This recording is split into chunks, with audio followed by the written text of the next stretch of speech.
Chapter 1: The Misfit and the Mute. The world, for Ethan, was a symphony of silent conversations. A fluttering sparrow outside his window wasn't just a bird, it was a tiny, anxious messenger fretting about a broken nest branch. The scruffy terrier whimpering in its kennel wasn't just sad, it was recounting a harrowing escape from a neglectful home. He understood them, truly understood them, in a way no human ever seemed to understand him. This ability, a secret burden and a profound comfort, had shaped his solitary existence. He was 28, but his quiet demeanor and aversion to small talk often made him seem older, an old soul adrift in a world too loud and too fast. His sanctuary was the Paws and Whiskers animal shelter, a ramshackle building tucked away on the outskirts of the city, perpetually smelling of antiseptic, damp fur, and faint hope. It was here, amidst the barks, meows, and chirps, that Ethan felt a flicker of belonging. He wasn't judging them, or trying to fix them, or expecting anything from them. They simply were, and he simply listened. His job, ostensibly, was an animal behaviorist. He helped soothe the traumatized, retrain the unruly, and coax the shy out of their shells. But his methods were unconventional, bordering on magical. He didn't rely on clickers or treats alone, though he used them. He relied on whispers, on subtle cues, on the quiet assurance that flowed from him to them, a direct line to their animal hearts. The shelter, like Ethan, was struggling. Donations were down, adoptions were slow, and the constant hum of desperation from the cages often felt like a personal weight on his chest. He poured what little energy he had, what little emotional reserves he possessed, into his charges.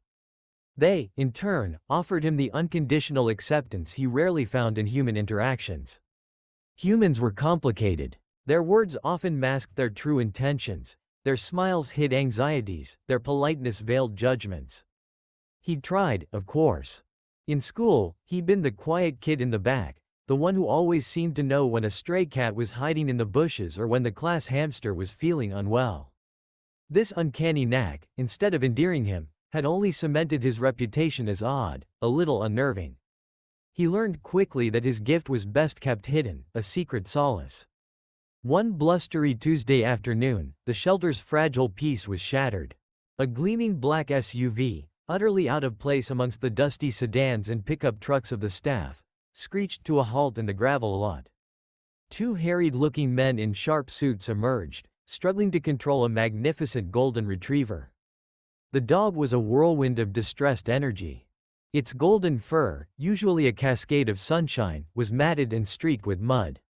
Its eyes, wide and intelligent, held a frantic, desperate plea. It pulled against its leash with surprising strength, whining, barking, and occasionally letting out a low, guttural growl that spoke of deep fear. "We found him wandering near the Dubois estate," one of the men puffed, wrestling with the dog. "Seems to have escaped. He's quite spirited." Spirited was an understatement. The dog, clearly accustomed to a life of luxury, was terrified and agitated. It wasn't just physical distress. Ethan could feel the torrent of desperate thoughts emanating from the animal. A whirlwind of images, a sprawling mansion, hushed arguments, the scent of expensive cologne, and an overwhelming sense of urgency, of wrongness. Ethan, instinctively, moved towards them. The shelter manager, Mrs. Gable, a kind but perpetually overwhelmed woman, looked at him with a silent plea. She knew Ethan had a way with the most difficult cases. He approached slowly, extending an open hand, palm up, signaling peace. He didn't speak, not yet. He simply focused, letting his mind open, a silent invitation. The dog, sensing his calm, faltered for a moment, its frantic pulling lessening. "Easy there, big fella," Ethan murmured, his voice a low, steady rumble. "What's got you so worked up?" He knelt, bringing himself to the dog's eye level. The golden retriever, panting heavily, fixed its gaze on him. And then, the floodgates opened. It wasn't words, not in the human sense. It was a rush of emotions, vivid images, and fragmented thoughts, all pouring into Ethan's mind like a sudden, unexpected downpour. He saw glimpses of a grand, opulent home, hushed conversations behind closed doors, a woman's worried face, and the strong, unsettling scent of an unfamiliar man. The dog's central thought, however, was a frantic, insistent message: danger. "She needs me. I have to go back." Ethan reached out, gently stroking the dog's head, feeling the coarse fur under his palm, the trembling beneath. "You're Apollo, aren't you?" he murmured, a name suddenly clear in his mind, pulled directly from the dog's jumbled thoughts. The dog, Apollo, nudged his hand, a soft whine escaping its throat, a sound of recognition, of desperate affirmation. The two men watched, bewildered, as the formerly frantic animal visibly relaxed under Ethan's touch. Its desperate barks subsided into soft whimpers, its straining leash went slack. It leaned into Ethan, a silent plea for understanding. "He's been trying to tell us something, hasn't he?" Ethan said, looking up at the men, a strange light in his usually reserved eyes. They exchanged a baffled glance. "He's just an agitated dog, sir," one of them replied, clearly discomfited by Ethan's unusual composure. Ethan knew better. Apollo was no ordinary dog. He was intelligent, fiercely loyal, and terrified for someone he loved. And he had escaped, not out of mischief, but out of a desperate, primal need to warn. He led Apollo into an empty kennel, the dog following willingly, its eyes never leaving Ethan's face. Once inside, with the latch secured, Apollo pressed his head against the bars, a soft whine escaping him. "She's in trouble. He's doing something bad. I ran to find help." The urgency in Apollo's silent communication was palpable, a desperate cry in the quiet confines of Ethan's mind. Ethan sat on the cold concrete floor outside the kennel, Apollo's large, intelligent eyes fixed on him. He felt a strange kinship with this distressed animal, a familiar sense of being misunderstood, of carrying a burden others couldn't comprehend. He was a misfit, and Apollo, in his own way, was mute to the human world, yet screaming volumes to Ethan. He made a silent promise to the golden retriever, a promise he knew, deep in his gut, he would have to keep. He would listen. He would understand. And somehow, he would help. Chapter 2, A Glimpse of Gold. The very next morning, a hushed anticipation settled over the Paws and Whiskers animal shelter. Word had spread, whispered from kennel to office, that Apollo's owner was coming. Not just any owner, but Seraphina Dubois, the enigmatic heiress whose family name was synonymous with old money, sprawling estates, and whispered scandals. Ethan, however, was oblivious to the social tremors her impending arrival caused. His focus was entirely on Apollo. The golden retriever, though calmer, still carried an undercurrent of restless anxiety. He paced his kennel, his gaze fixed on the entrance, an almost human impatience radiating from him. Ethan sat nearby, speaking in soft murmurs, offering a reassuring hand through the bars. He was trying to piece together the fragmented images and desperate sentiments Apollo had shared. Danger. Betrayal. A man with a cold smile. It was all so vague, yet so intensely felt by the animal. Just before noon, a sleek, obsidian-black limousine glided into the gravel lot, its polished surface reflecting the pale morning sun like a dark mirror. A hush fell over the shelter. Even the usually boisterous dogs seemed to sense the shift in atmosphere, their barks softening to curious whines. From the back seat emerged a woman who seemed carved from moonlight and shadow. Seraphina Dubois was even more striking than the society photos hinted at. Her hair, a cascade of dark, rich espresso, framed a face of delicate features, currently etched with worry. She moved with an ethereal grace, a whisper of expensive perfume trailing in her wake. But it was her eyes, a startling shade of deep sapphire, that truly captivated Ethan. They held a raw, unvarnished fear that no amount of wealth could disguise. Trailing slightly behind her was a man who seemed to embody polished perfection. Tall, impeccably dressed in a tailored suit, with hair the color of midnight and eyes that were a piercing, almost unnervingly bright blue. He exuded an aura of confident charm, a practiced smile on his lips. This was Julian Thorne, Ethan instinctively knew. Apollo's silent warnings echoed in his mind, sharp and clear. The cold smile. The one who brought darkness. Seraphina's gaze swept frantically over the rows of kennels, a gasp escaping her lips when her eyes landed on Apollo. "Apollo," she cried, her voice a melodic blend of relief and anguish. She rushed forward, oblivious to the dusty surroundings, her silk scarf brushing against the wire mesh as she reached for her beloved dog. Apollo, upon seeing her, erupted in a joyous bark, a complete reversal of his earlier distress. He pressed himself against the kennel door, whimpering with excitement, tail thumping a frantic rhythm against the metal. Yet, even in his joy, Ethan detected a subtle undercurrent of warning in the dog's emotional outpouring. She's here. But the danger is still here. Julian Thorne approached, his charming smile not quite reaching his eyes as he assessed Ethan, who remained quietly by Apollo's kennel. "So, this is where our adventurous boy ended up," Julian remarked, his voice smooth, almost too smooth. He extended a hand to Seraphina, a possessive gesture. "Darling, you were so worried." Seraphina, tearful but beaming, finally managed to open the kennel door. Apollo surged out, lavishing her with sloppy kisses and happy yips. She knelt, burying her face in his fur, murmuring endearments. The raw, genuine affection between them was undeniable, a stark contrast to Julian's cool, almost detached demeanor. "He's been quite distressed," Ethan stated, his voice quiet but firm, drawing Julian's attention back to him. "He seemed to be trying to tell us something." Julian's practiced smile faltered for a fraction of a second, a flicker of something unreadable in his blue eyes. "Oh? And what exactly did our clever Apollo tell you, Mr.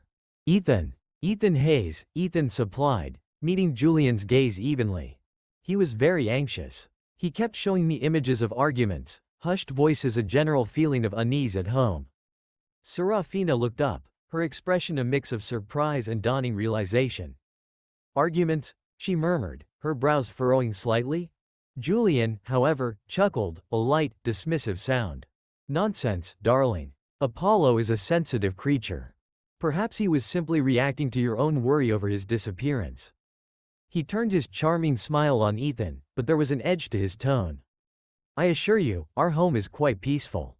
Apollo is simply a bit high-strung at times."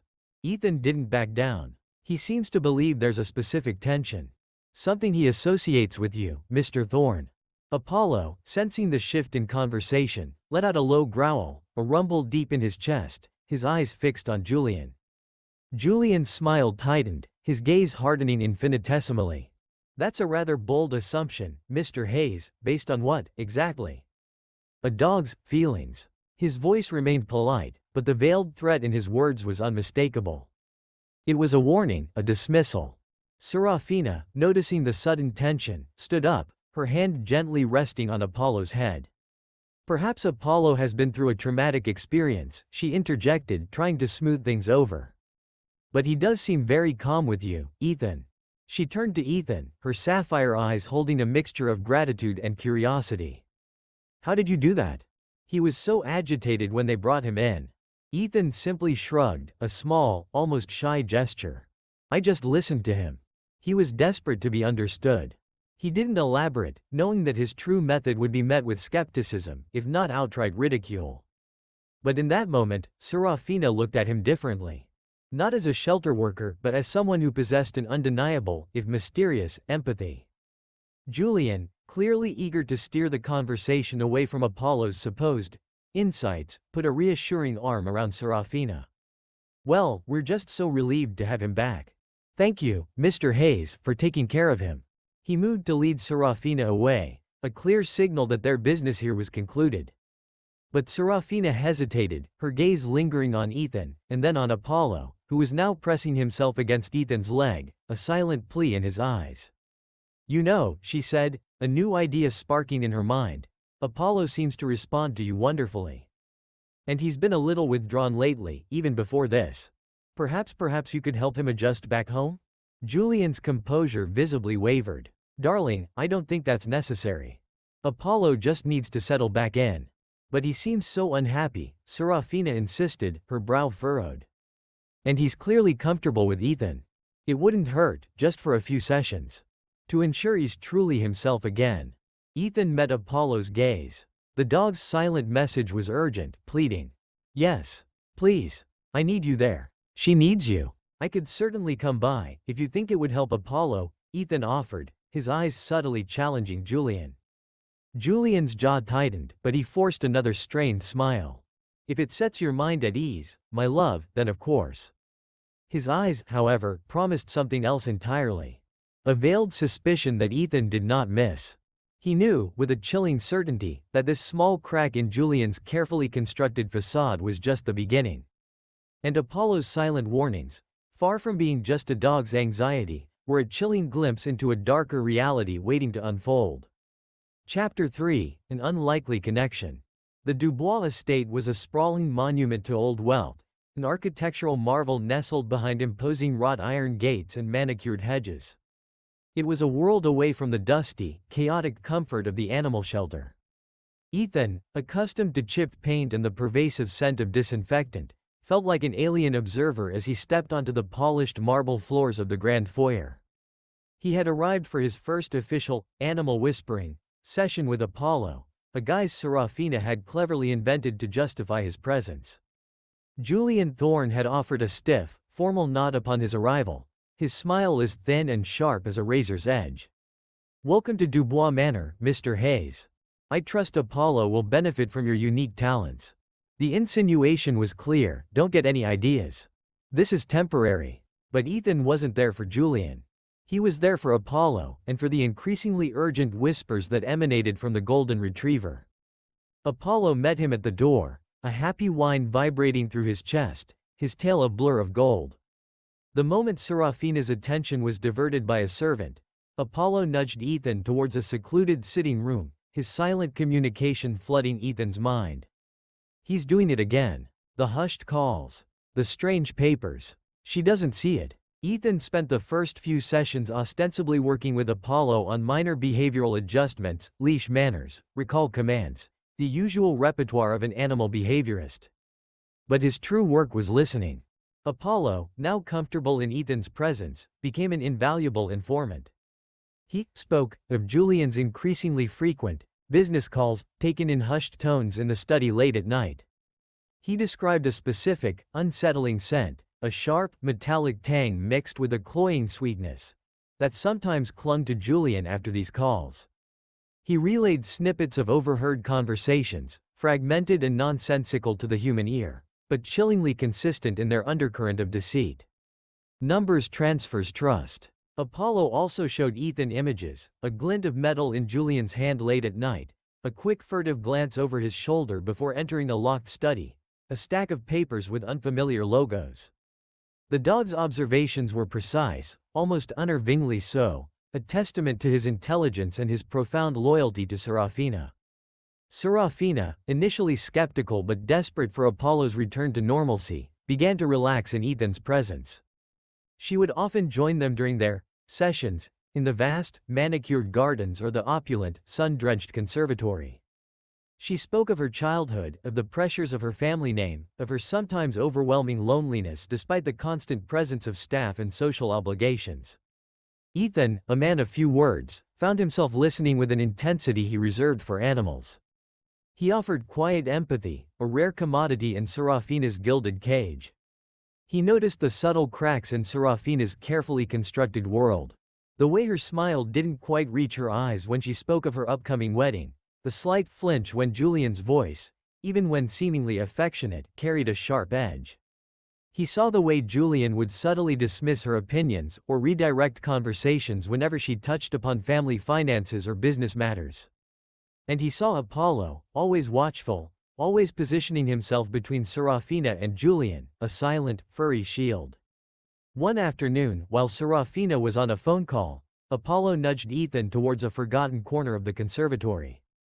He had another one. The woman. She was here today. Ethan's mind reeled. The woman? Apollo then showed him an image, clear as day, a tall, slender woman with striking auburn hair, a calculating glint in her eyes, exchanging a quick, conspiratorial glance with Julian. The scent Apollo had described earlier, the metallic and sweet one, was subtly present on the sofa cushions nearby. Julian had clearly hosted someone in secret. A subtle spark, delicate as a moth's wing, began to flicker between Ethan and Seraphina. It wasn't spoken, not yet. It was in the comfortable silences, in the shared glances when Apollo did something particularly endearing, in the way Seraphina's laughter, initially hesitant, became freer in Ethan's presence. She was drawn to his quiet strength, his genuine kindness, and his uncanny connection with Apollo. He was drawn to her quiet vulnerability beneath the veneer of wealth, her genuine love for her dog, and the deep sadness that sometimes shadowed her sapphire eyes. One evening, as Ethan was leaving, Seraphina walked him to the door. The mansion was quiet, the staff having retired. Apollo sat patiently at her feet, his eyes darting between them. "Thank you, Ethan," Seraphina said softly, her voice barely above a whisper. "Apollo is happier. And so am I." Her gaze met his, and for a fleeting moment, the air crackled with an unspoken understanding, a connection far deeper than just client and animal behaviorist. The moment was shattered by the sudden, unwelcome presence of Julian Thorne. He emerged from the shadows of the grand staircase, a glass of amber liquid in his hand, his eyes narrowed as he took in the intimate scene. "Everything all right here, darling?" Julian asked, his voice smooth but with an unmistakable chill. "Just seeing Ethan out," Seraphina replied, a hint of defensiveness in her tone. Julian's gaze lingered on Ethan, a possessive, territorial glint in his eyes. "Right. Well, good night, Mr. Hayes. Do make sure Apollo is ready for his big night out tomorrow. We're attending the charity gala." As Ethan walked away, the silent alarm bells in his mind rang louder than ever. Apollo's urgent images of hushed conversations and strange documents were now interwoven with the clear picture of an unknown woman, a co-conspirator. And the subtle, almost imperceptible shift in Julian's demeanor whenever Ethan was near Seraphina confirmed his growing unease. He was no longer just helping a dog, he was stepping into a tangled web of human deceit, with only his unique gift and the unwavering loyalty of a golden retriever as his guides. The spark between him and Seraphina was undeniable, but it was also dangerous, a fragile flame caught in the brewing storm. Chapter 4: Whispers and Warning Signs. The charity gala was a spectacle of opulence, a glittering facade of wealth and power that felt entirely alien to Ethan. He'd arrived as Seraphina's guest, ostensibly as Apollo's handler for the event, a role Seraphina had insisted upon, much to Julian's barely concealed annoyance. Apollo, magnificent in a custom-made leash and collar, walked regally by Seraphina's side, a beacon of golden loyalty amidst the polished smiles and clinking champagne flutes. Ethan, dressed in a borrowed suit that felt stiff and unfamiliar, remained on the periphery, his senses attuned to Apollo. The dog's constant reports were a low hum in his mind. He's talking to them. The men with the dark suits. She looks worried. He touches her arm, too hard. Apollo's observations were precise, painting a disturbing picture of Julian's increasingly overt control over Seraphina. Julian, ever the charming fiancé, navigated the room with practiced ease, his arm often around Seraphina's waist, a possessive gesture that seemed to tighten with each passing moment. He introduced her to influential figures, but always steered the conversation away from anything substantial, subtly cutting her off if she began to elaborate on her own business ventures or charitable interests. Ethan watched from a discreet distance, observing the micro-expressions that flashed across Seraphina's face, a fleeting flicker of confusion, a subtle tightening of her lips, a deep sigh disguised as a polite cough. He saw her reach for Julian's hand, only for him to subtly pull away, already engaged in another conversation. The loving fiancé facade was cracking, revealing a cold, calculating man beneath. Apollo, restless and agitated, led Ethan to a quiet alcove near the grand ballroom's double doors. "Listen," Apollo urged, nudging Ethan's hand with his nose. Through the muffled strains of the orchestra, Ethan caught snippets of Julian's conversation with a stern-faced lawyer.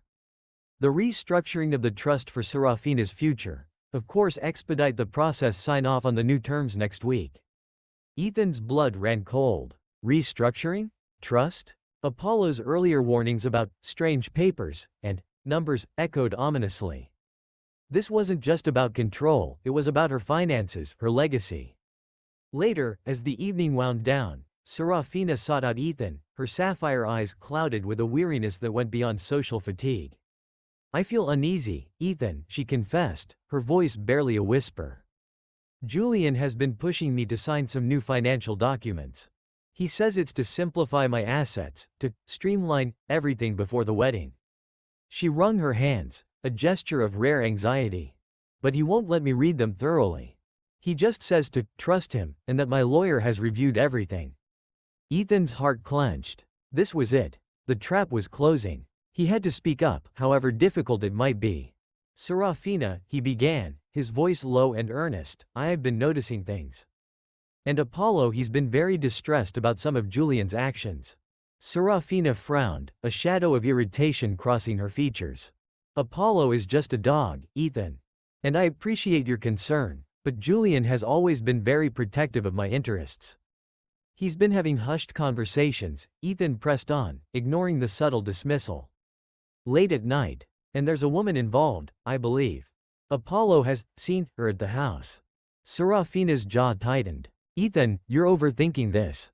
Julian works hard. He has many business associates. And as for a woman, that's quite an accusation. Her tone was growing colder, a defensive wall rising between them. He's not being transparent with you about these financial changes, Ethan urged, desperate to make her understand. Please, Seraphina, have your own independent legal counsel review every single document. Do not sign anything without fully understanding it. She sighed, a weary, exasperated sound. I trust Julian. He loves me. You're letting your imagination run wild, Ethan. Perhaps it's just jealousy? He is my fiancé, after all. The word hung in the air, a sharp, unwelcome accusation. Ethan flinched. Jealousy. The thought had indeed flickered in his own mind, a fleeting, unwelcome shadow that he had tried to push away. Was he acting out of genuine concern, or was there a deeper, unspoken longing for her that was clouding his judgment? Seraphina, I swear to you, my concern is purely for your well-being, Ethan insisted, his voice heavy with sincerity. Apollo knows. He wouldn't be this distressed if there wasn't something truly wrong. But Seraphina, blinded by her affection for Julian and perhaps a deep-seated reluctance to confront an uncomfortable truth, shook her head. I appreciate your care for Apollo, Ethan, truly. But this is too much. You're seeing things that aren't there. She turned away, a chill settling between them. I think it's best if you don't come to the estate for a few days. Apollo needs to settle, and frankly, I need some space from these theories. Ethan felt a crushing wave of defeat. He had tried. He had warned her. But his words, stripped of Apollo's silent context, sounded like the ramblings of a jealous outsider. As he watched Seraphina walk away, Julian Thorne's triumphant, knowing smile flashing in his direction, Ethan felt a cold dread settle in his stomach. The warning signs were everywhere, glaring and undeniable to him, yet invisible to the one person who needed to see them most. And he knew, with chilling certainty, that this dismissal was exactly what Julian wanted. The wolf was now free to circle closer to the unsuspecting lamb. Chapter 5, The Snake in the Garden. Ethan's dismissal from the Dubois estate, however temporary, felt like a gaping wound. He returned to the familiar, comforting chaos of the animal shelter, but the quiet hum of animal voices no longer soothed him. Instead, a gnawing anxiety consumed him, a constant echo of Apollo's desperate warnings. He tried to call Seraphina, but his calls went unanswered. He left cautious voicemails, devoid of accusations, simply expressing his concern for Apollo and hoping she would reconsider. There was no reply. Meanwhile, at the opulent Dubois Manor, a new player emerged from the shadows, a figure Apollo had already introduced to Ethan's mind, Lysandra. Seraphina's cousin, Lysandra, was a woman of striking beauty, with hair the color of burnished copper and eyes that held an unnerving intensity. She had always been a peripheral figure in Seraphina's life, estranged for years after a bitter family dispute over a minor inheritance. Her sudden reappearance was orchestrated with precision, timed perfectly with Ethan's forced absence. Lysandra arrived at the manor ostensibly to offer Seraphina comfort and support, playing the role of the concerned family member with chilling expertise. She was a master manipulator, her words sweet as honey, laced with subtle poison. She cooed over Seraphina's engagement, praised Julian's shrewd business acumen, and subtly fanned the flames of Seraphina's nascent doubts about Ethan. Poor Ethan, Lysandra would sigh dramatically, sipping tea in the gilded drawing room. He seems so intense, doesn't he? And so devoted to Apollo. Perhaps a little too devoted. One might almost think he was trying to insert himself into your life, darling, now that you're about to be married into such a powerful family. She would cast a meaningful glance at Julian, who would nod sagely, reinforcing her insidious narrative. Seraphina, already reeling from Ethan's accusations and Julian's charming reassurances, found herself increasingly susceptible to Lysandra's whispers. The cousin's presence felt like a bomb, a familiar face in a confusing time. Lysandra's constant validation of Julian, combined with her subtle undermining of Ethan, slowly chipped away at Seraphina's trust. But even as Lysandra spun her web of deceit, the eyes and ears of the animal kingdom were at work, unbeknownst to her. Ethan, restless with worry, had begun to extend his sensory net, focusing his unique ability beyond Apollo. He spent hours in nearby parks, quiet corners of the city, and even the periphery of the Dubois estate, listening. A particularly curious squirrel, a bold little creature with a penchant for eavesdropping, became an accidental informant. It reported seeing Lysandra in hushed, furtive conversation with Julian near the back gate of the estate, far from the prying eyes of the staff. The squirrel's images were clear, quick hand gestures, a tense whisper, the exchange of what looked like a small, folded document.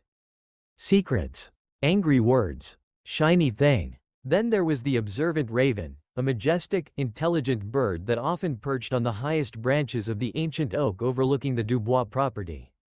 Ravens, with their keen eyesight and sharp intellect, were natural spies. This particular raven, a seasoned observer of human folly, began to report its findings to Ethan. It had seen Lysandra and Julian meet repeatedly, not just at the back gate, but also in a secluded pavilion deep within the estate's labyrinthine gardens. The raven's reports were more detailed, including fragments of their conversation. "The papers are ready, she's distracted, the timeline is crucial." The raven also conveyed the chilling emotions emanating from the pair: cold calculation, barely contained triumph, and a palpable air of malicious intent. Ethan pieced together the animal reports, a mosaic of deceit forming in his mind. The woman Apollo had warned him about was undoubtedly Lysandra. Her sudden reappearance, her calculated charm, her subtle poisoning of Seraphina's mind against him, it all fit. The conspirators were bolder now, confident in Ethan's absence. They were moving forward with their sinister plot, preparing to strike. Armed with this new, terrifying intel, Ethan knew he had to try again to warn Seraphina. But how? His last attempt had backfired spectacularly, solidifying Julian's narrative that he was a jealous busybody. He considered going to the authorities, but what proof did he have? "A squirrel told me," or "a raven showed me images of a plot," wouldn't hold up in any court of law. He needed concrete evidence, something irrefutable. The helplessness gnawed at him. He could hear the whisper of the snake in Seraphina's garden, the soft, seductive hiss of Lysandra's betrayal, working in tandem with Julian's cold machinations. And Seraphina, unsuspecting in her gilded cage, was being drawn deeper into their trap. He clenched his fists, the quiet, gentle animal whisperer feeling a surge of unfamiliar fury. He couldn't stand by. He wouldn't. The whispers of the animals had unveiled a malicious plot, and now, he knew the faces of the conspirators. The game had changed. He was no longer just an observer, he was, by necessity, a guardian. Chapter 6, A Calculated Setback. Julian and Lysandra, emboldened by Ethan's absence and Seraphina's growing trust in her cousin, accelerated their insidious campaign. Their goal was clear: to systematically dismantle Seraphina's reputation and judgment, making her appear unstable and irrational to her inner circle and, crucially, to her legal team. The elaborate stage for their next move was a high-profile art auction, an event Seraphina, a passionate patron of the arts, had been eagerly anticipating. Lysandra, with a knowing wink to Julian, convinced Seraphina to bid on a notoriously difficult piece, an avant-garde sculpture known for its volatile price history and controversial provenance. "It's a bold choice, darling," Lysandra purred, her eyes gleaming. "But so you. It would show everyone how truly visionary you are." Seraphina, eager to prove her own independence and artistic acumen, fell for the flattery. Ethan, feeling a desperate urgency, knew he had to try and intervene. He couldn't stand by and watch Seraphina walk into this trap. He arrived at the auction, uninvited, blending into the background as best he could, his eyes scanning the room for Seraphina. He found her, radiant in a sapphire gown, seated between Julian and Lysandra, looking confident but subtly tense. Apollo, to Ethan's relief, was not present, Julian had deemed the event unsuitable for a dog. As the bidding for the controversial sculpture escalated, Ethan watched with growing horror. He could almost hear the triumphant whispers of Julian and Lysandra, their silent signals urging Seraphina on. He saw the subtle smiles they exchanged as Seraphina, caught up in the heat of the moment and perhaps fueled by a desperate need to assert herself, kept raising her paddle. Finally, at an exorbitant price, the hammer fell. Sold. To Miss Seraphina Dubois. The auctioneer boomed, to a smattering of polite, slightly stunned applause. Seraphina, initially flushed with a sense of victory, quickly realized her error. The price was astronomical, far beyond what the artwork was truly worth. A collective murmur rippled through the elite crowd, a mix of pity and thinly veiled disdain. Seraphina's triumphant smile faltered, replaced by a look of dawning horror. She had been played. Julian, ever the smooth operator, immediately swept in. "Darling, what have you done?" he murmured, loud enough for those nearby to hear, his voice a theatrical mix of concern and exasperation. "That piece is notoriously unstable. This is a tremendous overspend." Lysandra chimed in, her voice dripping with false sympathy. "Oh, Seraphina, you were so impulsive. I tried to warn you, but you were just so passionate." The damage was done. Whispers spread like wildfire. Seraphina Dubois losing her touch, impulsive and reckless. Is she fit to manage her family's fortune? Ethan watched, his heart aching for Seraphina, witnessing the public humiliation unfold. He saw her shoulders slump, the light in her eyes dim. She was isolated, made to look foolish, and subtly undermined by the very people she trusted. Unable to bear it any longer, Ethan pushed through the throng, desperate to reach her. "Seraphina," he called out, his voice cutting through the hushed murmurs. His sudden appearance, disheveled and clearly out of place, only added to the spectacle. Seraphina turned, her eyes wide with surprise, then hardening with a fresh wave of irritation. Julian's head snapped towards Ethan, his face a mask of furious contempt. "What are you doing here, Mr. Hayes?" Julian hissed, stepping protectively in front of Seraphina. "This is a private event. Seraphina, don't let them do this to you." Ethan pleaded, ignoring Julian.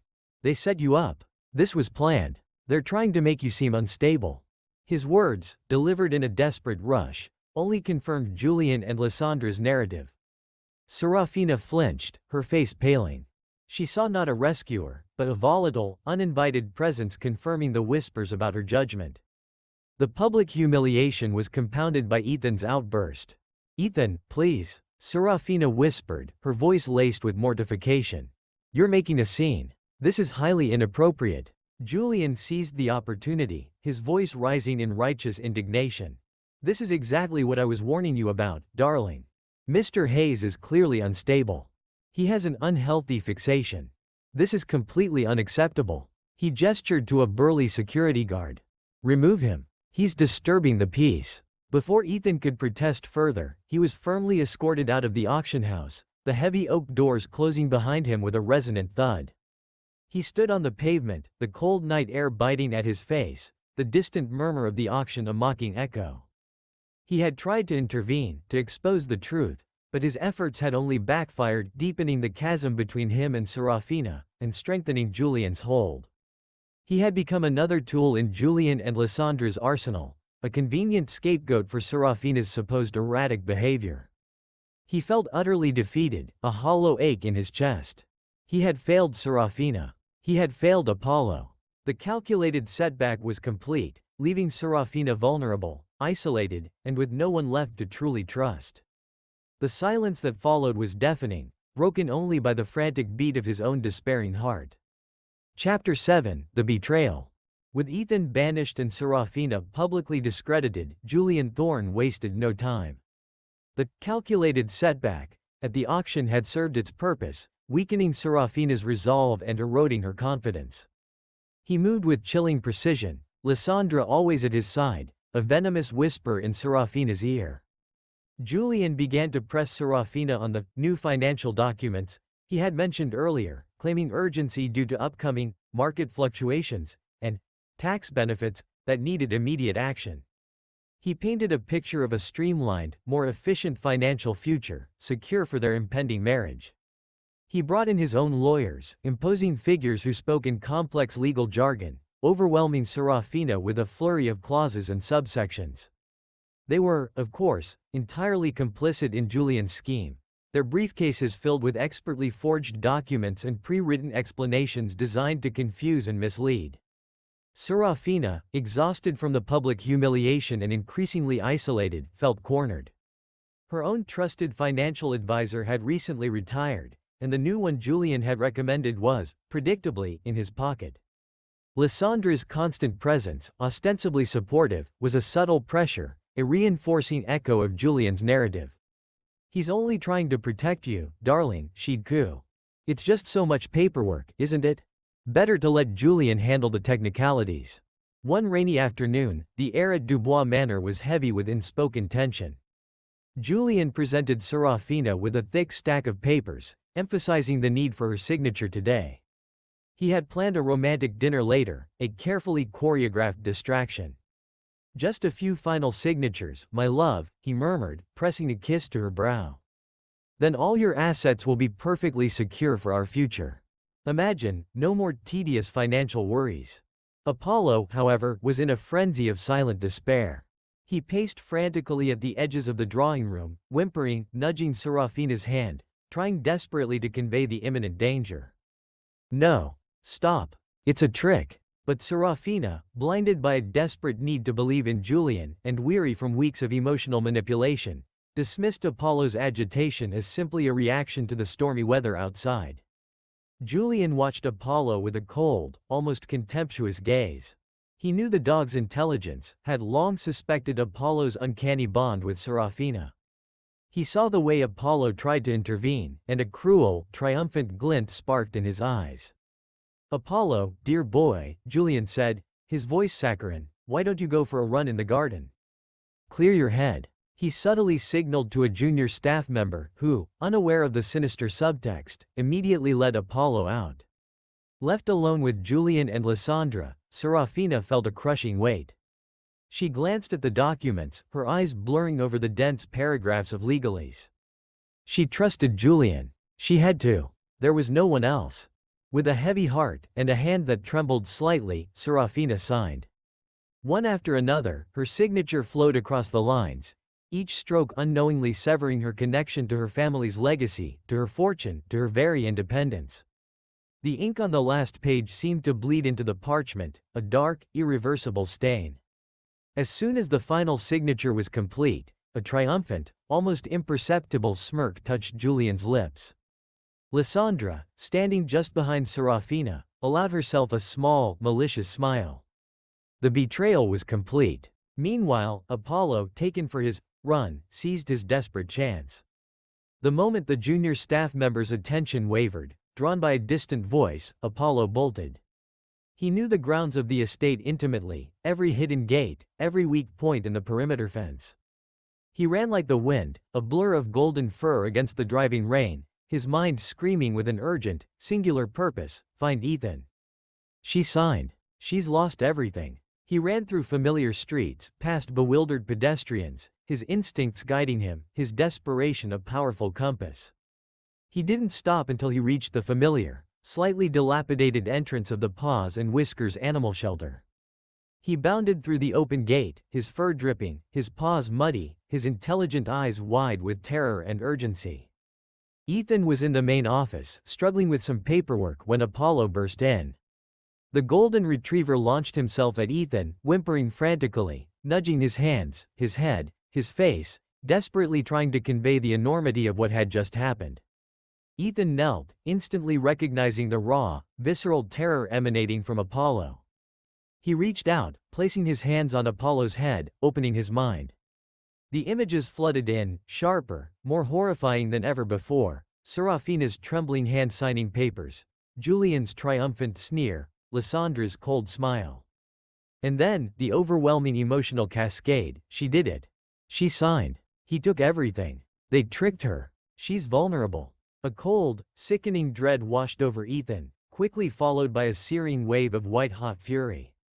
This wasn't just suspicion now, this was confirmation. The betrayal was complete. Seraphina, the woman he had unknowingly begun to care for, The woman who had stirred something profound within his solitary heart was now utterly vulnerable, stripped of her assets, her trust shattered. His quiet life, his careful detachment, shattered in that instant. He looked into Apollo's frantic, pleading eyes, and a fierce, unshakable resolve hardened within him. He had to help her. He would help her, even if it meant stepping out of the shadows and into the treacherous light of Julian Thorne's world.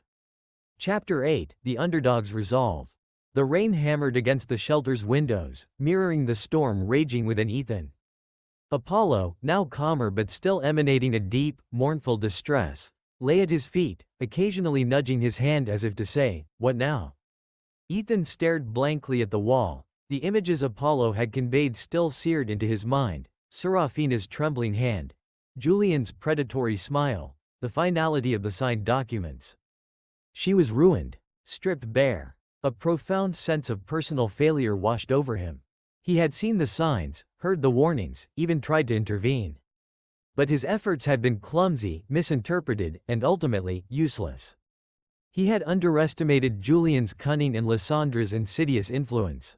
He had failed Seraphina, and the thought was a bitter, metallic taste in his mouth. But beneath the crushing weight of defeat, a spark ignited. It was a quiet, burning resolve, born of anger and a fierce, protective instinct. He wasn't just an animal behaviorist anymore, he was Seraphina's last hope. He was an underdog, armed with a gift no one believed in, facing off against power, wealth, and ruthless deceit.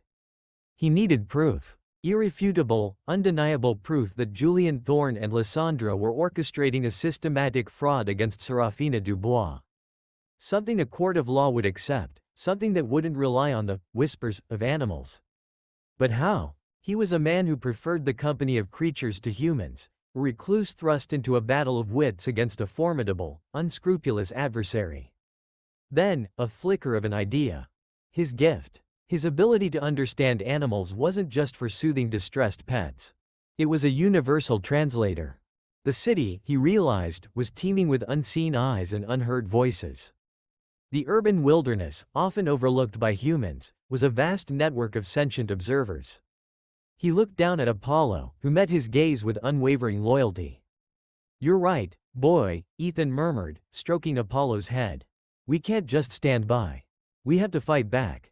His mind, usually focused on the immediate needs of the shelter animals, began to strategize. He needed spies, a network of informants who could move unseen, listen unheeded, and report back to him. And he knew exactly who to recruit. The following morning, Ethan began his unorthodox mission. He started in the grimy alleyways behind expensive restaurants, where the scent of discarded food attracted the most resourceful of urban dwellers: rats. Rats, often dismissed as vermin, were incredibly intelligent, adaptable, and possessed an uncanny ability to navigate hidden conduits and crawl through impossible spaces. He found a small, wary colony, their whiskers twitching nervously. Ethan sat patiently, offering scraps of cheese, speaking in the quiet, comforting cadence he used with all animals. He explained his need, not in human terms, but in images and feelings: a bad man. He steals. He hurts. Help me find his secrets. To his surprise, they responded. A few bolder individuals, recognizing the sincerity in his quiet appeal, began to send him fleeting glimpses of their world. Dark basements, discarded documents in trash bins, the rhythmic tapping of keyboards through thin walls. They were his first, improbable recruits. Next, he turned to the city's aerial observers: pigeons. Often dismissed as feathered nuisances, pigeons were remarkably intelligent and possessed a bird's-eye view of the urban landscape. He found them congregating in the city squares, on ledges of towering office buildings. He scattered seeds, offering them sustenance, and then, silently, made his plea. "Watch. Listen. Report movements. Report where the dark man goes, who he meets." The pigeons, with their innate curiosity and love of routine, became his distant surveillance team, their sharp eyes missing nothing. But for close-quarters observation, for insights into human interactions, he needed a different kind of agent. He needed stray cats. Independent, stealthy, and inherently curious, cats moved through the city's underbelly like ghosts. They slipped through unlocked windows, lurked in shadows, and heard conversations humans deemed private. He sought them out in abandoned lots, under bridges, offering them tins of tuna and gentle scratches behind the ears. He conveyed his desperate need: find the hidden places. Listen to the hushed words. Show me what is truly happening. The cats, with their inherent disdain for human deceit, seemed almost eager to assist. They brought him images of closed doors, of documents left carelessly on desks, of hushed arguments within the walls of office buildings and lavish apartments. They showed him Julian's new, less opulent city apartment, a place where he conducted his more clandestine dealings. Ethan spent days, then weeks, building his unconventional network. He learned the routes of the pigeons, the territories of the stray cats, the hidden tunnels of the rats. He became a conductor of a silent, invisible orchestra, each animal providing a piece of the puzzle. He meticulously documented every shred of intel, every image, every feeling conveyed by his animal allies. He sketched layouts of buildings, drew flowcharts of movements, transcribed fragmented conversations as best he could, cross-referencing and verifying each piece of information. The world had abandoned Seraphina, dismissed Ethan as an eccentric. But the animals, with their clear sight and uncorrupted instincts, saw the truth. And they were ready to help their quiet friend, the underdog who truly understood them, in his fight for justice. The battle was far from over. It had only just begun, and the whispers of the paw were now turning into a roar. Chapter 9: Unraveling the Web. Ethan's life became a nocturnal ballet, a clandestine dance through the city's shadows. He moved between the shelter, the quiet parks, the alleyways, and the edges of the Dubois estate, constantly receiving and deciphering the torrent of information from his animal network.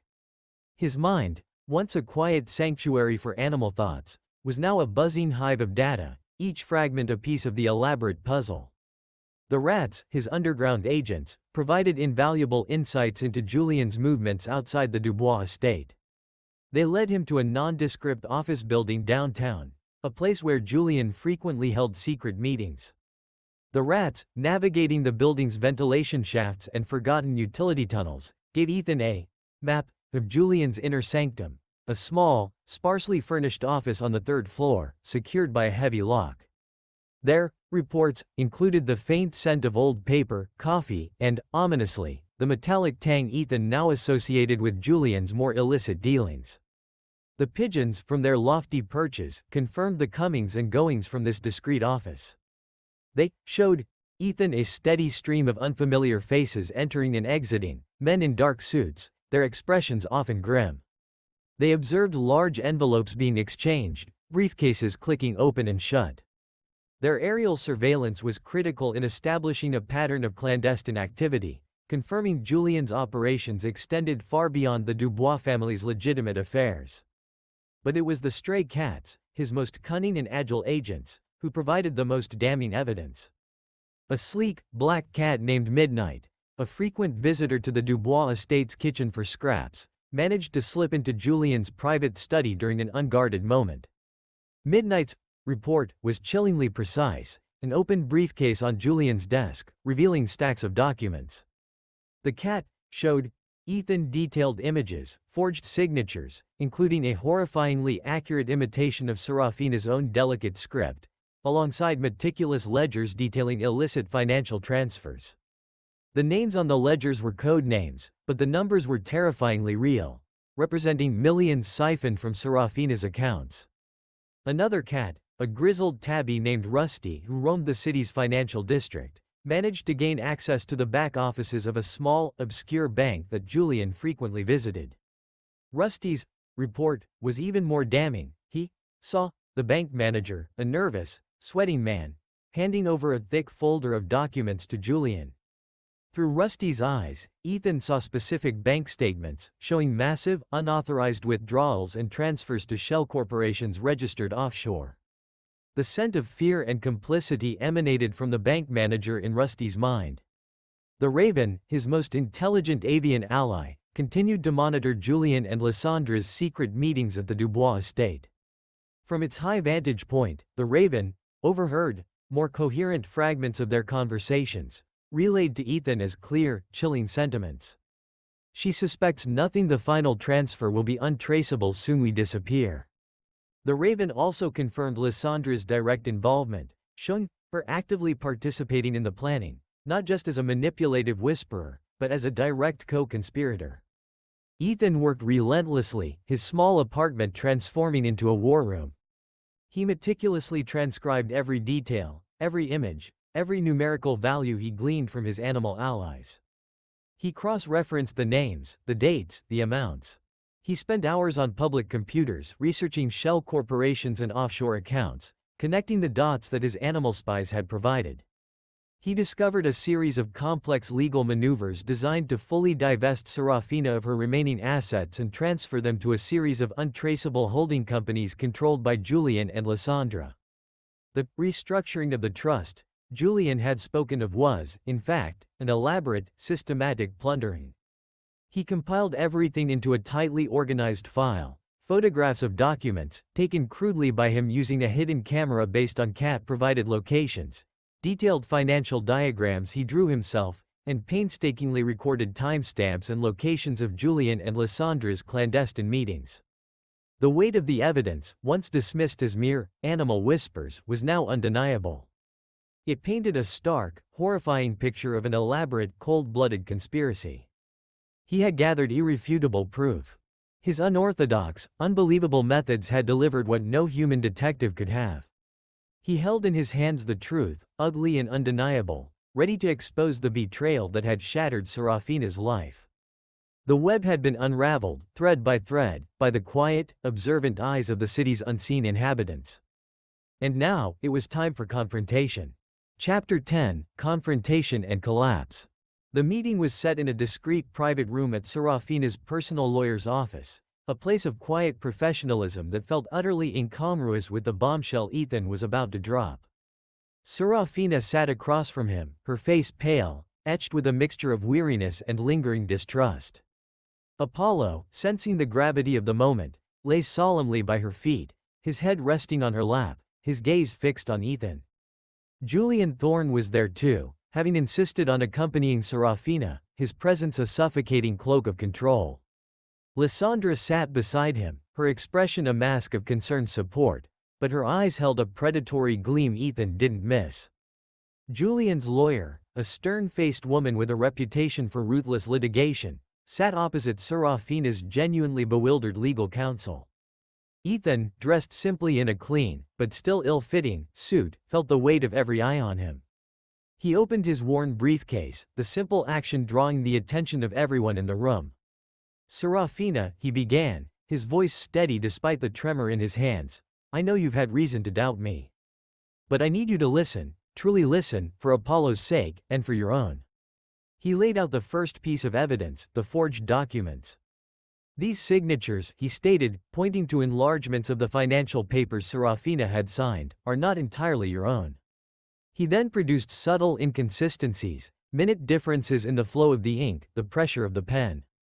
Seraphina's lawyer, initially dismissive, leaned closer, his brow furrowed in dawning alarm. Julian scoffed, a dismissive sound. "Nonsense, Mr. Hayes. Seraphina signed those documents herself. We were all present." "Indeed," Lysandra added, her voice saccharine. "He's simply trying to discredit Julian." "Let's move on then," Ethan said, ignoring their interjections. He then displayed the intricate diagrams of the offshore shell corporations and the meticulously tracked transfers of millions of dollars from Seraphina's primary accounts. He showed the connections, the dates, the specific amounts, all leading back to accounts controlled by Julian Thorne. "These are not investments, Seraphina," Ethan said, his voice quiet but firm. "This is theft. Systematic, calculated theft." Seraphina stared at the documents, her face draining of color. "But Julian said these were for tax efficiency," she stammered, her voice barely a whisper. "Lies," Ethan stated simply. Julian's lawyer, sensing the shift, interjected sharply. "Mr. Hayes, where did you obtain this information? These are serious accusations based on what appears to be unauthorized surveillance." "The source of my information may be unconventional," Ethan admitted, "but the facts are irrefutable. Every document, every transfer, every date is verifiable." Then, Ethan played the trump card. He produced a small, high-quality audio recording device. "This," he said, "is a recording of a conversation between Mr. Thorne and Ms. Lysandra, discussing the final transfer and disappearing with your funds. He pressed play. The recording, clear and damning, filled the silent room. Julian's voice, devoid of its usual charm, was cold and calculating. She suspects nothing. The final transfer will be untraceable. Soon we disappear. And Lysandra's distinct, malicious laugh, followed by, she was so easy to manipulate. All that talk about love. The air in the room became thick with shock. Seraphina gasped, her hand flying to her mouth, her eyes wide with horror and disbelief. Julian's face, which had been a mask of feigned indignation, now twisted into a mask of pure fury. Lysandra's perfectly composed expression crumbled, replaced by a flicker of panicked rage. That's a fabrication, Julian roared, leaping from his seat, his chair scraping loudly against the floor. A doctored recording. This is a pathetic attempt by an obsessed madman. He lunged towards Ethan, his hand reaching for the recording device, but Apollo, sensing the threat, sprang up, a low, guttural growl rumbling from his chest, positioning himself protectively between Ethan and Julian. Seraphina, finally seeing the monstrous truth, screamed. "Julian, how could you?" Her voice, raw with anguish and betrayal, echoed in the room. The facade had crumbled. The charming fiancé, the supportive cousin, they were revealed for what they truly were, predators. Julian, his carefully constructed persona utterly shattered, was a man undone. He raged, he denied, he threatened, but his words were hollow, drowned out by the undeniable evidence and the profound shock radiating from Seraphina. His lawyer, seeing the game was up, visibly distanced herself, her expression grim. Lysandra, pale and trembling, tried to flee, but Seraphina's lawyer, regaining his composure, blocked the door. "I don't think so, Ms. Dubois," he said, his voice cold. "There are serious charges to be discussed." Seraphina, devastated but resolute, looked at Ethan, her sapphire eyes filled with a mixture of heartbreak and a dawning, profound gratitude. Apollo, having protected his friend, nudged her hand, a silent message of reassurance. The truth, however painful, was finally out.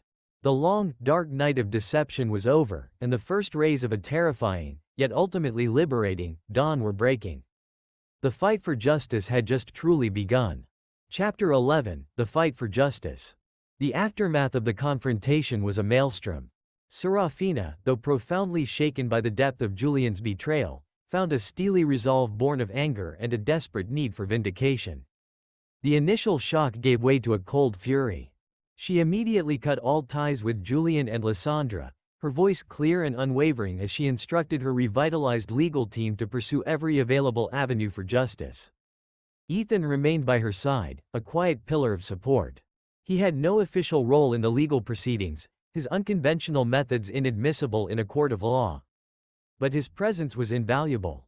He helped Seraphina sift through years of financial documents, pointing out subtle irregularities she had previously overlooked, guided by Apollo's persistent memories of Julian's hushed calls and concealed papers.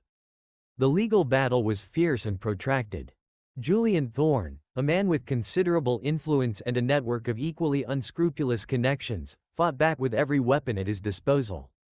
He launched smear campaigns against Seraphina, attempting to paint her as emotionally unstable and vindictive. He hired a battery of high-priced lawyers who specialized in obfuscation and delay tactics. Lysandra, though less prominent, played her part, providing false alibis and attempting to discredit Ethan's character, painting him as a delusional eccentric. The media, always hungry for scandal involving the wealthy, latched onto the story with voracious enthusiasm. Headlines screamed, "Heiress betrayed by fiancé." "Mysterious animal whisperer unveils conspiracy." Ethan, a man who had spent his life avoiding the spotlight, found himself thrust into an uncomfortable public gaze, his name whispered in connection with the bizarre and the unbelievable. But amidst the chaos, Ethan found a new way to contribute, one that leveraged his unique ability without directly presenting it as evidence. He became Seraphina's unseen strategist, a silent consultant in the war room. He continued to rely on his urban animal network, their observations becoming critical intelligence. The pigeons, still maintaining their aerial surveillance, reported on Julian's and Lysandra's movements, their private meetings with their legal team, even their subtle reactions during court proceedings. Ethan, through the pigeons, could glean their moods, a sudden surge of nervousness from Julian after a particular line of questioning, a smug confidence from Lysandra when they thought they had achieved a small victory. This allowed Seraphina's lawyers to anticipate their opponent's strategies, to adjust their arguments, and to prepare for counterattacks. The stray cats, with their stealth and their proximity to human conversations, became Ethan's ears in the more intimate settings. They listened to conversations in hallways, in private offices, even through thin walls. They reported on Julian's anxieties about certain pieces of evidence, Lysandra's growing desperation, and snippets of their attempts to coach their witnesses or tamper with documents. These insights, subtly relayed to Seraphina's legal team as hunches or well-placed sources, allowed them to expose inconsistencies in witness testimonies and to challenge Julian's fabricated narratives. The rats, ever resourceful, proved invaluable in a different way. They navigated the complex underground of the city's institutions, accessing forgotten archives and obscure corners of public buildings. They found dormant company registrations, old property deeds, and obscure financial records that Julian and Lysandra had believed were buried and forgotten. These were not direct evidence of the current fraud, but they provided crucial historical context, demonstrating a pattern of dishonest dealings that strengthened Seraphina's case. The legal process was grueling, a relentless test of endurance. There were days when Seraphina felt overwhelmed, the weight of the betrayal and the public scrutiny almost too much to bear. But Ethan was always there, a quiet, reassuring presence. He would bring Apollo to the office, allowing the golden retriever to offer his silent, unwavering comfort, a constant reminder of the truth. He would listen to Seraphina's fears, her frustrations, offering not platitudes, but a deep, empathetic understanding that transcended words. Their shared struggle against injustice forged an unbreakable bond. Seraphina began to see Ethan not just as the eccentric animal whisperer, but as a man of profound integrity, quiet courage, and unwavering loyalty. She saw beyond his reserved demeanor to the fierce determination that burned within him. And Ethan, witnessing Seraphina's resilience, her refusal to be broken, saw her inner beauty, a strength that shone brighter than any diamond. The romance, once a fragile spark, began to blossom, nurtured by shared adversity and a deep mutual respect. It was a love born not of superficial charm or societal expectations, but of truth, trust, and a fight for justice. Chapter 12, A Shared Bond. The legal proceedings dragged on, each court appearance a grueling ordeal, each day a fresh challenge. Julian and Lysandra, despite the mounting evidence, refused to yield, clinging to their web of lies with a desperate tenacity. They leveraged every connection, every legal loophole, trying to delay, deflect, and ultimately exhaust Seraphina. The pressure was immense, a suffocating weight that threatened to crush even Seraphina's newfound resolve. But throughout it all, Ethan remained her unwavering anchor. He was more than just a source of intelligence from his animal network, he was her confidant, her quiet strength, her unshakable ally. He attended every hearing, sitting unobtrusively in the gallery, his presence a silent promise of support.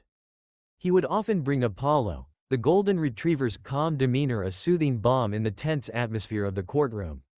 Apollo would lie patiently at Seraphina's feet, occasionally nudging her hand with his nose, a warm, furry presence reminding her she was not alone.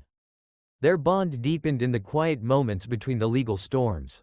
Evenings were spent not in grand social engagements, but in Seraphina's less formal living room, poring over legal documents, dissecting strategies, and preparing for the next day's battle. Ethan, usually reticent, found himself opening up to Seraphina in ways he never had with another human. He spoke of his childhood, of the isolation his unique gift had imposed, of his comfort in the company of animals. Seraphina listened intently, her sapphire eyes reflecting genuine understanding, not the pity or skepticism he was accustomed to. Seraphina, in turn, shared her own vulnerabilities. She spoke of the immense pressure of her family name, the constant expectation to maintain an image of effortless perfection. She admitted her past blindness, her desperate desire to believe in Julian's love, and the profound shame she felt for having been so easily manipulated. Ethan never judged. He simply listened, his quiet presence a vast, open space for her to unburden her heart. One evening, after a particularly brutal day in court, Seraphina broke down. Tears streamed down her face, tears of exhaustion, frustration, and lingering heartbreak. Ethan, without a word, simply held her. His embrace was gentle, yet surprisingly strong, a comfort she hadn't realized she so desperately craved. She buried her face in his shoulder, feeling the steady beat of his heart, a rhythmic pulse of quiet strength. Apollo, sensing her distress, nudged her hand, then rested his head on her lap, a shared sorrow emanating from him. It was in these moments of raw vulnerability that their romance truly blossomed. It wasn't a whirlwind passion, but a deep, slow burn, built on shared adversity and an unspoken understanding that transcended superficial attraction. Seraphina saw beyond Ethan's quiet demeanor to the profound kindness, the fierce loyalty, and the unwavering integrity that defined him. She recognized the quiet hero he truly was, the man who had, against all odds, stepped out of his solitary world to fight for her. Ethan, for his part, found himself falling for Seraphina not for her wealth or her beauty, but for her resilience, her courage in the face of devastating betrayal, and her burgeoning capacity for genuine empathy. He saw the strength beneath the elegant facade, the unwavering spirit that refused to be broken. And he saw how, through this harrowing experience, she was slowly beginning to see the world, and animals, in a new, more profound light. They began to communicate in a way that went beyond words. A shared glance across the courtroom, a knowing smile when Apollo offered a particularly timely insight, a touch of hands that conveyed volumes of unspoken affection. It was a bond forged in the crucible of conflict, a testament to trust rebuilt from shattered pieces. The legal battle continued to rage, but within their shared haven, a profound love was taking root, blossoming amidst the ashes of deceit. They were two unlikely souls, brought together by a golden retriever's desperate plea, finding solace and strength in each other as they fought for a just future. Chapter 13, The Tipping Point. The legal battle reached a fever pitch. Julian and Lyssandra's defense, though intricate, was beginning to show cracks under the relentless pressure from Seraphina's newly invigorated legal team. Ethan's subtle intel, filtering through as anonymous tips and well-placed suspicions, allowed Seraphina's lawyers to anticipate their opponents' moves, to counter their arguments before they even fully formed. The court began to scrutinize Julian's financial records more closely, demanding access to accounts he had previously declared untouchable. Julian, growing increasingly desperate, lashed out. He resorted to petty harassment, sending anonymous threats to Seraphina, making thinly veiled threats against the shelter where Ethan worked. He even attempted to have Apollo impounded, citing fabricated behavioral issues, a move that only solidified Seraphina's and Ethan's resolve. Apollo, fiercely protective, became even more vigilant, his silent warnings growing more insistent. One particularly grueling day in court, a crucial piece of physical evidence was mentioned by Julian's lawyer in a slip of the tongue. A brief reference to a storage unit, where less important records were kept. The phrase itself was innocuous, but a sudden flash from one of Ethan's most diligent informants, a resourceful mole living in the city's vast sewer system, sparked an immediate jolt of recognition. The mole, a shrewd and highly intelligent rat named Squeaky, had long maintained a territory that extended beneath a series of old, unassuming warehouses on the industrial outskirts of the city. Squeaky's reports had often included passing mentions of strange, large metal boxes being moved in and out of one particular unit, always late at night, always with a strong, unfamiliar scent of old paper and something metallic. At the time, Ethan hadn't fully understood the significance, but now, the pieces clicked into place. The storage unit. The metallic scent. The old papers. It had to be where Julian had hidden the truly incriminating documents, the ones he couldn't risk leaving at the manor or in his city office. Ethan immediately conveyed this hunch to Seraphina's lead lawyer, a sharp, no-nonsense woman named Ms. Albright. "There's a storage unit," Ethan said, describing the location Squeaky had shown him. "I believe it holds crucial evidence. Perhaps old financial records or even the original, unaltered documents." He couldn't explain how he knew, of course, but his track record of providing uncannily accurate tips had earned him a measure of trust. Ms. Albright, a veteran of countless legal battles, saw the desperation in Julian's tactics and the uncanny accuracy of Ethan's previous hunches. She immediately secured a search warrant for the specified storage unit, citing newly discovered information regarding concealed assets. The raid was swift and decisive. Under the harsh glare of floodlights, legal teams and police investigators descended upon the desolate warehouse district. They located the specific unit Ethan had identified. The lock was heavy, but easily breached. Inside, they found a treasure trove of damning evidence. Not just less important records, but the very heart of Julian and Lyssandra's conspiracy. There were the original, unaltered trust documents, clearly showing Seraphina's vast inheritance being systematically siphoned off into shell companies, completely devoid of her consent. There were meticulously kept ledgers detailing every fraudulent transaction, every bribe paid, every illicit transfer. There were communication logs, detailing Julian's and Lyssandra's collaborative efforts, their gloating conversations about Seraphina's gullibility, and their plans to vanish without a trace once the final transfer was complete. And chillingly, there were even handwritten notes, outlining their strategy to discredit Ethan as a madman, if he ever became a threat. The discovery was the tipping point. The irrefutable, physical evidence they had desperately sought. The carefully constructed web of lies spun by Julian and Lysandra unraveled instantly. Faced with undeniable proof, and seeing their escape routes systematically cut off, the conspirators' carefully maintained composure finally collapsed. Julian Thorne, confronted with the mountain of evidence, lashed out one last time in a desperate, pathetic attempt to escape. But it was useless. Lysandra, seeing her own future crumble, turned on Julian, attempting to pin the blame solely on him. Their bitter recriminations against each other only further solidified their guilt. The arrests were made swiftly. Julian and Lysandra, once so confident in their deceit, were led away in handcuffs, their faces a mixture of shock, fury, and dawning despair. Simultaneously, legal orders were executed to freeze all stolen assets, preventing any further attempts to move or hide Seraphina's fortune. The news spread like wildfire, exploding across every major news outlet. The mysterious animal whisperer became a central figure in the narrative, though the precise nature of his tips remained a whispered, fascinating enigma. Seraphina, though emotionally drained, felt a profound sense of relief, a weight lifted that she had carried for far too long. Justice, long delayed, was finally within her grasp. And it was all thanks to a quiet man, his network of unlikely allies, and a determined little mole named Squeaky. Chapter 14, Rebuilding and Reconciliation. The arrests of Julian Thorne and Lysandra sent shockwaves through the city's elite, tearing apart the carefully curated facade of their respectable lives. For Seraphina, it was a profound, bittersweet victory. The immediate aftermath was a whirlwind of legal proceedings, asset recovery, and a relentless media circus. She found herself under an unprecedented spotlight, her name synonymous with the dramatic downfall of a seemingly perfect romance. The initial flood of relief slowly gave way to the arduous process of rebuilding. Recovering her assets was one thing, but reclaiming her trust, her sense of self, and her faith in humanity was an entirely different, and far more challenging, battle.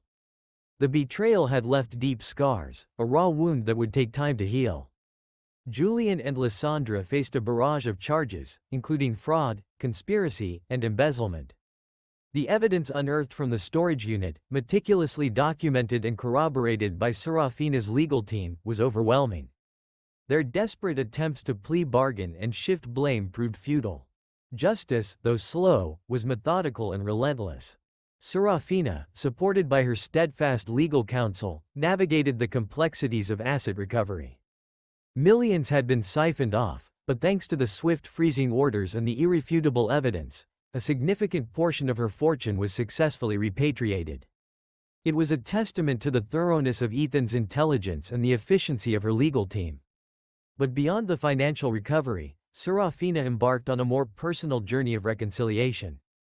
She looked back on her past, on the subtle warnings she had dismissed, the instinctual discomfort she had ignored. She recognized her own blindness, her desperate need to believe in a fairy tale that Julian had so cruelly exploited. This self-awareness, though painful, was a crucial step towards healing. She began to reconnect with friends and distant family members she had inadvertently distanced during Julian's manipulative reign. Many offered apologies for their own past judgments, having been swayed by Julian and Lysandra's carefully crafted narratives. Seraphina, with newfound wisdom, offered forgiveness, understanding how easily one could be deceived. And then there was Ethan. He remained a constant, quiet presence, a beacon of unwavering loyalty and understanding. He didn't demand anything, didn't gloat, simply offered his steadfast support. Seraphina found herself leaning on him more than anyone else. He was the one who had truly seen her, who had believed her even when she doubted herself. Through Ethan, Seraphina started seeing animals in a new light. Apollo, of course, was her constant companion, his intelligence and unwavering devotion now fully appreciated. But she also noticed the stray cat that sometimes visited the manor gardens, the pigeons cooing on the window ledges, the distant scurrying of small creatures. She began to understand their sentience, their silent observations, their profound connection to the world around them. Ethan, without ever explicitly revealing his gift, had opened her eyes to a hidden layer of existence, a world brimming with unseen life and silent wisdom. She visited the Paws and Whiskers animal shelter with Ethan, not as a wealthy benefactor, but as a volunteer. She spent hours petting the rescued dogs, soothing the frightened cats, her touch gentler, her understanding deeper. She saw the quiet dignity in the shelter animals, the unspoken stories in their eyes. The experience grounded her, reminding her of the simple, honest beauty of life, far removed from the superficiality of her former world. Reclaiming her life was not just about money or reputation, it was about reclaiming her own truth, her own intuition. She acknowledged her past mistakes, not with self-pity, but with a fierce determination to move forward, wiser and stronger. With Ethan by her side, a quiet strength that complemented her own burgeoning resilience, Seraphina was not just recovering her fortune, but rediscovering herself.